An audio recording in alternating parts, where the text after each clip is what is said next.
चलो आज शुरुआत करते हैं कुड़िंद राजवंश की। कुड़िंद राजवंश की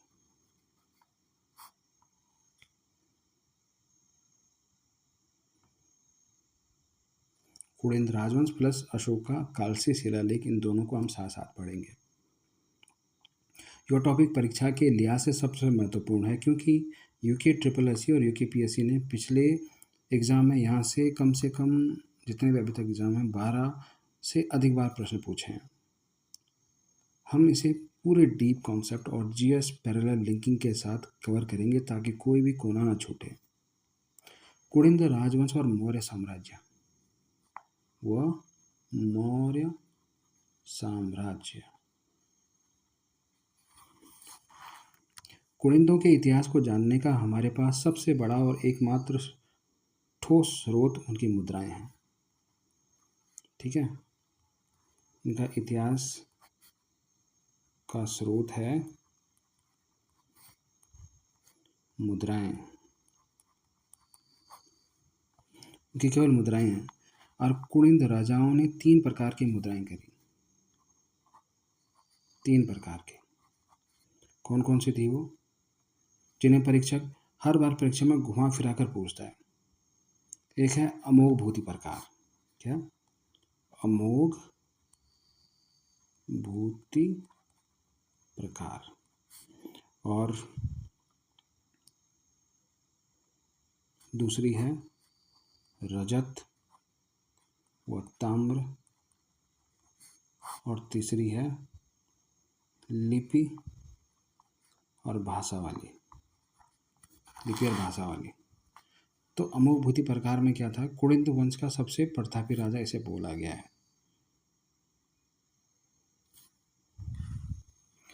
अमोघ भूति प्रकार में क्या बताया गया है,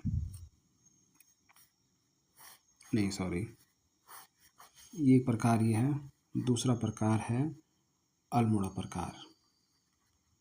अल्मोड़ा प्रकार। और तीसरा है छत्रेश्वर या चित्रेश्वर। चित्रेश्वर या छत्रेश्वर प्रकार की मुद्राएं। अब जो अमोघ भूति प्रकार थी इसमें बताया गया है क्या, अमोघ भूति क्या है, प्रतापी राजा है। अमोघ भूति प्रतापी राजा। ठीक है, इसमें अमोघ भूति को प्रतापी राजा किया गया है। और इनकी मुद्राएं रजा और ताम्र दोनों की बनी है। मुद्रा रजत प्लस ताम्र दोनों की बनी। और इनकी लिपि थी, लिपि व भाषा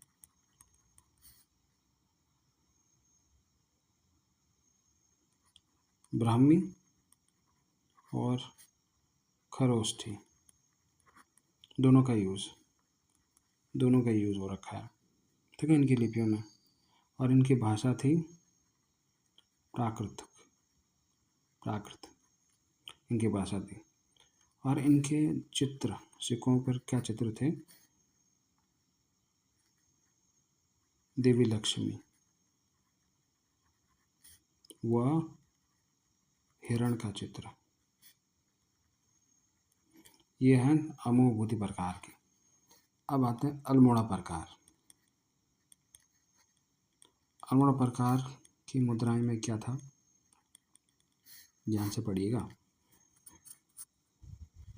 ये केवल तांबे की थी, ताम्र मुद्राएं।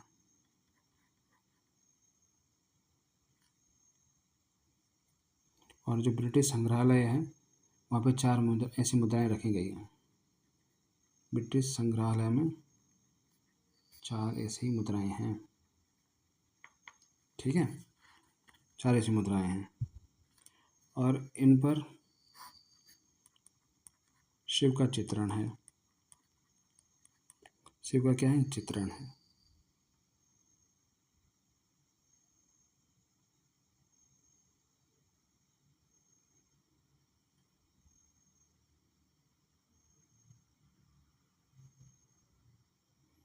और इस 8 प्रकार यानी कि 8 कुनिंद राजाओं का वर्णन है, का नाम मिलता है, लेकिन प्रमुख हैं शिवदत्त, ठीक है, शिवपालित, हरिदत्त और आशिक, इन पर, ठीक है। अब हम छत्रेश्वर या चित्रेश्वर प्रकार के पढ़ते हैं। चित्रेश्वर प्रकार की, इसमें क्या है, ये भी तांबे की बनी है, ताम्र मुद्राएं हैं, किसकी, ताम्र मुद्राएं हैं, और शिव का चित्रण है,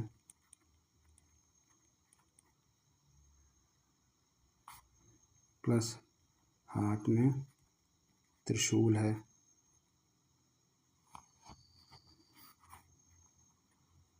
इन्हें कुड़िंदों के अधिष्ठाता देव, कुड़िंदों के अधिष्ठाता देव कहा गया। अब भारत के पर्सपेक्ट में इसे कैसे लिंक करेंगे। जब हम कुड़िंदों की द्विभाषी मुद्राओं जैसे ब्राह्मी और खरोष्टी लिपि को पढ़ते हैं तो हमें भारतीय इतिहास के इस महान राजवंशों को समानांतर याद रखना चाहिए। हिंद यवन शासक, भारत के इतिहास में सबसे पहले सोने के सिक्के और द्विभाषी मुद्राएं जारी करने का श्रेय इंडो ग्रीक राजाओं को दिया जाता है, जिसका नाम था मिनांडर। राजा अमोभूति ने इन्हीं इंडो ग्रीक शासकों से प्रभावित होकर अपने सिक्कों पर ब्राह्मी और खरोष्टी दोनों लिपियों का प्रयोग करवाया था, ताकि अंतर्राष्ट्रीय व्यापार सुगम हो सके। परीक्षक का पसंदीदा क्षेत्र कुड़िंदों के सिक्कों की लिपियां धातुएं हैं। बीपीडीओ और खनिज सहायक में पिछले 5 सालों में यह 4 बार रिपीट हो चुका है। अमोभूति के सिक्के किस धातु के थे, और 2026 के नए पैटर्न में परीक्षा अब सिक्कों पर अंकित प्रतीकों और लिपियों के भौगोलिक वितरण पर गहरे सवाल बनाएगा। वो पूछेगा जैसे कुड़िंद शासक अमोघभूति की रजत एवं ताम्र मुद्राओं के संदर्भ में निम्नलिखित कथनों में से कौन सा कथन असत्य है। अब 4 ऑप्शन देगा कि इन मुद्राओं पर अग्रभाग में ब्राह्मी लिपि तथा पृष्ठभाग में खरोष्टी लिपि का अंकन मिलता है। दूसरा ऑप्शन दे सकता है कि मुद्राओं की भाषा प्राकृतिक है और इन पर नारी, लक्ष्मी और मेरे का चित्रण अंकित है। ऑप्शन सी दे सकता है कि अमोघभूति प्रकार की मुद्राएं केवल उत्तराखंड के आंतरिक पहाड़ी भागों जैसे अल्मोड़ा से ही प्राप्त हुई हैं, मैदानी क्षेत्रों से नहीं। या इन मुद्राओं पर राज्ञ कुणिन्दस्य अमोघभूतस्य महतस्य लेख उत्कीर्ण है।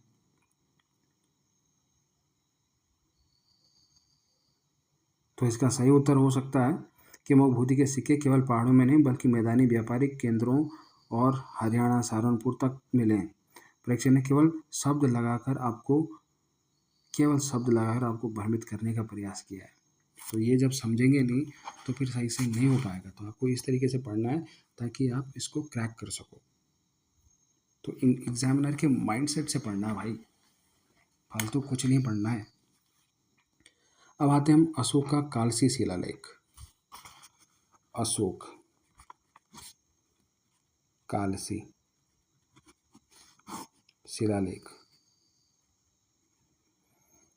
जब उत्तराखंड में कुणिंद राजा छोटे स्तर पर शासन कर रहे थे तब वे भारत के सबसे बड़े साम्राज्य यानी मौर्य साम्राज्य के अधीन थे। इसका सबसे बड़ा प्रमाण है कालसी का शिलालेख। इसकी लोकेशन है देहरादून में। कहाँ? कालसी नामक स्थान पर। और ये कहाँ पड़ता है? यमुना व टोंस नदी के संगम पर।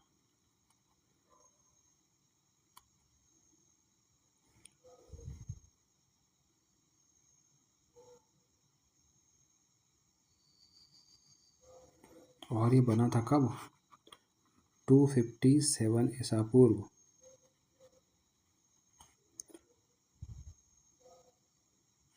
और इसकी खोज करी गई 1860 में जॉन फॉरेस्ट ने। एक ब्रिटिश अधिकारी था ये, ब्रिटिश अधिकारी। अब ये भी पूछता है कि इसकी लिपि और भाषा क्या है। इसकी लिपि है ब्राह्मी और भाषा है प्राकृत भाषा है। और इसमें घोषणा करी है, क्या लिखी है? घोषणा करी है। क्या लिखी है घोषणा? कि मैंने अपने राज्य के हर स्थान पर मनुष्यों और पशुओं के लिए चिकित्सा की व्यवस्था कर दी है और लोगों से हिंसा त्यागने व धर्म को अपनाने की अपील की है। स्थानीय नाम। इस शिलालेख में उत्तराखंड के स्थानीय निवासियों के लिए पुलिंद, स्थानीय निवासियों के लिए नाम पुलिंद, ठीक है। और इस क्षेत्र के लिए नाम अपरांत बोला गया है, ठीक है। अब भारत के परिप्रेक्ष्य में इसे लिंक करेंगे तो कालसी शिलालेख को पढ़ते समय पूरे भारत के मौर्यकालीन इतिहास को दिमाग में इस तरह से सिंक करना है। सम्राट अशोक भारत का पहला ऐसा राजा था जिसने अपनी प्रजा को संबोधित करने के लिए पत्थरों शिलालेखों का सहारा लिया। यह कला उसने ईरान के राजा दारा प्रथम से सीखी थी। अशोक के पूरे भारत में 14 बृहद शिलालेख हैं। अशोक के टोटल शिलालेख भारत में कितने हैं? 14। और 8 अलग अलग स्थानों से प्राप्त हुए हैं, जैसे शहबाजगढ़ी, मानसेहरा, गिरनार, धौली, देहरादून का कालसी शिलालेख इन्हीं 14 मुख्य शिलालेखों का हिस्सा है। अब एग्जामिनर इसके अंदर पूछता है कि कौन से शिलालेख में क्या बात लिखी है। इस बार के जो एग्जाम है उसमें आया था। अब कालसी शिलालेख से यूके SSSC में कम से कम 7 से 8 बार प्रश्न आ चुके हैं और सबसे ज़्यादा बार पूछा गया प्रश्न है कि कालसी शिलालेख की खोज किसने की थी? John forest. और इसमें कौन सी भाषा प्रयुक्त हुई है? प्राकृत। अब परीक्षा का माइंडसेट बदल चुका है, वो इसमें प्रयुक्त विशिष्ट शब्दावली पर गहराई से प्रश्न पूछेगा। वो पूछ सकता है कि मौर्य सम्राट अशोक के कालसी शिलालेख के विषय में गहनता से विचार करते हुए सही कूट का चयन कीजिए। वो पूछ सकता है कि 4 ऑप्शन देगा आपको कि इस शिलालेख में इस संपूर्ण क्षेत्र के लिए उपरांत तथा यहाँ की स्थानीय जनता के लिए पुल्लिंग शब्द का प्रयोग हुआ है। ऑप्शन 2 दे सकता है कि यह शिलालेख स्थानीय चित्रशिला नामक पत्थर पर उत्कीर्ण है जो हाथी के आकार की संरचना जैसा दिखता है। इसकी भाषा पाली है जो बौद्ध धर्म की आधिकारिक भाषा है। तो इसमें से आपको चुनना पड़ सकता है। और छात्र अक्सर यह गलती करते हैं कि बौद्ध धर्म का नाम देखकर भाषा पाली टिक कर देते हैं। परीक्षक इसी कमजोरी का फायदा उठाता है। कालसी शिलालेख की भाषा प्राकृतिक है, पाली नहीं। तो आज हमने जो पढ़ा उसका क्विक रिवीजन करते हैं। कुणिद वंश उत्तराखंड की पहली राजनीतिक शक्ति से बोलते हैं। अमोघ भूति सबसे शक्तिशाली राजा था। इसने रजत प्लस ताम्र सिक्के चलाए। ब्राह्मी फलक खरोष्टी इसकी लिपि थी सिक्कों पर। और 36 सिक्के तांबे के सिक्के हैं। शिव का चित्र त्रिशूल के साथ है। कालसी शिलालेख 257 ईस्वी पूर्व है। देहरादून में है, यमुना टोंस नदी के संगम पर। और 1860 में जॉन फॉरेस्ट ने इसे खोजा था। और कालसी लिपि और भाषा, इसमें ब्राह्मी लिपि का यूज़ हुआ है और प्राकृतिक भाषा का यूज़ हुआ है। ब्राह्मी लिपि और प्राकृत भाषा। और अशोक के शब्द हैं, क्षेत्र को अपरांत कहता था और जनता को पुलिंद कहा है। Thank you so much.